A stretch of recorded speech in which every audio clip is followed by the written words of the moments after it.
Happy holidays, trainers! Back last season, we saw the Halloween Cup return like it usually does in the GBL, but we had a brand new Ultra League variant of the Cup as well. Now, the exact same thing is happening, but with the Holiday Cup. At the time of this video, the Great League Holiday Cup is happening, but really soon we'll see the Holiday Cup Ultra League edition for the first time ever.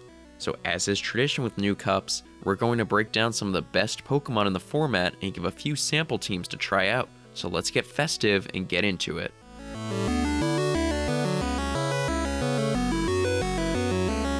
Welcome back, trainers. So back when we did the Ultra League Halloween Cup, I detailed many typical Ultra League faces, but to save time this time, I'm just going to briefly mention them here, then get into some more unique Pokemon in the meta.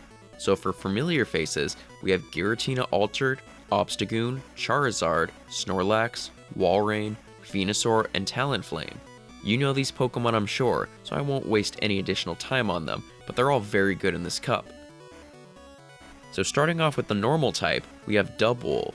Now this Pokemon is pretty new in relevance, not being usable until it got Double Kick back in Season 12. Now, it operates as a bulky Ultra League version of Vigoroth. The only issue though, it does need to be a hundo or as close as possible and also be at level 50 to function, which is difficult with its very limited availability. But even if you have one that's close, it'll still be one of the safest leads and swaps in the cup.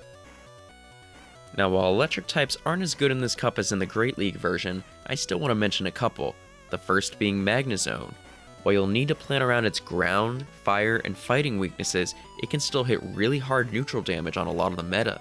Also, even though it's weak, Mirror Shot will do a ton of damage to Aurorus, who's 4 times weak to it. The other prominent electric type in this cup is Alolan Golem. Speaking for both it and Magnezone, their typings will be excellent for the various flying types you'll definitely see a lot of in this cup. And Alolan Golem specifically is really spammy with its Rock Blasts, something that can scare your opponent into using shields if they have a flying or ice type out, so it's pretty useful. As we move into grass types, we have a legendary who you've likely been seeing more often, and that's Virizion. With Double Kick, it becomes a flexible, bulky Ultra League Pokemon that kicks butts and takes names. But really, you can use any combination of Leaf Blade, Sacred Sword, and Stone Edge to see success.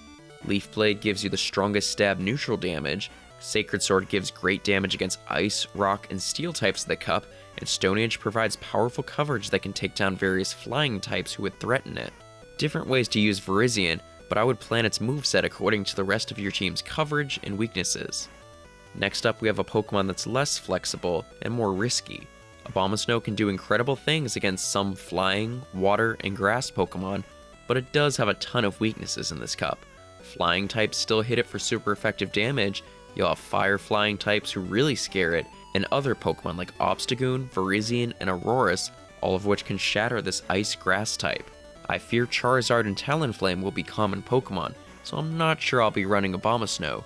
With the right team comp, it can serve a very important role, just be aware that it's pretty risky.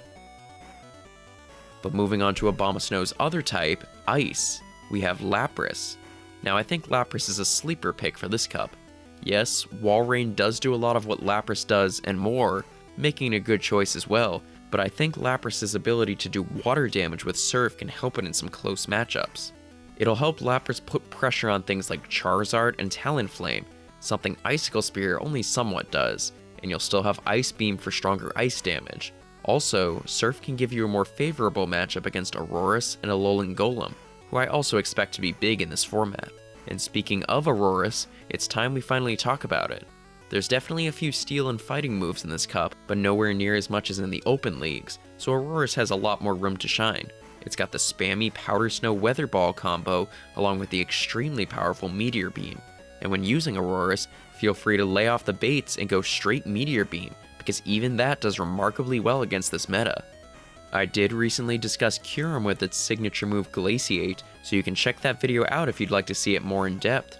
But Glaciate Kyurem is an incredible option for this cup as well. Glaciate's just that good.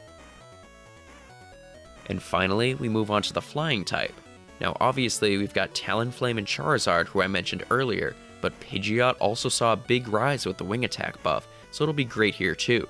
You can get to the powerful Brave Bird and debuffing Feather Dance pretty quickly, both of which can sway battles in your favor when used right.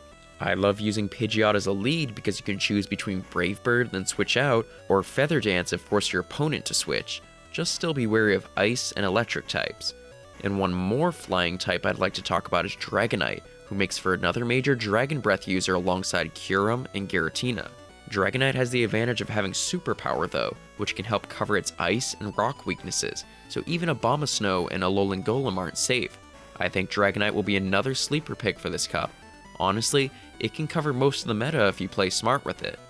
And when it comes to Ghost, I really think Giratina will be the only big one. You can use Trevenant, but I feel like this meta may be too tailored toward Ice and Flying types for it to find a good place in the meta, but that's not to say you can't make it work. And as always, there's plenty of other good picks for this cup that I didn't mention, so feel free to try out other Pokemon you think may work too. Moving on to some teams to try out though, we'll start with Virizion, Walrein, and Lapras. Remember how I said Walrein and Lapras were both viable? Well, now we're putting them both together in a team. This ABB structured team has Virizion in the lead, with Walrein and Lapras covering its weaknesses quite well. I think Ghost types could be a threat to this team, but overall, I still think it has quite good coverage, and especially if your Pokemon has an energy lead, you'll do fine. Up next, we have a budget team for this cup, using little to no XL and not having any legendaries or mythicals, with Magnezone, Obstagoon, and Beware. Now this team does great against many Pokemon I expect to be pretty common in this cup, like Giratina, Lapras, and Walrein. It does have its weaknesses though. There's some Pokemon like Dubwool and Lantern who I honestly don't expect to show up that much because not many have built Ultra League versions of them. But I know Ampharos, Dragonite, and Virizion will be very real threats who will likely show up, and all three do a lot of damage to this team. If you do see a ton of those Pokemon, I think switching Beware for something like Alolan Ninetales would help a lot, but it depends on the meta and how it forms. And for our last team, we have Dragonite, Snorlax, and Ampharos, an all-around team that covers a lot of the meta.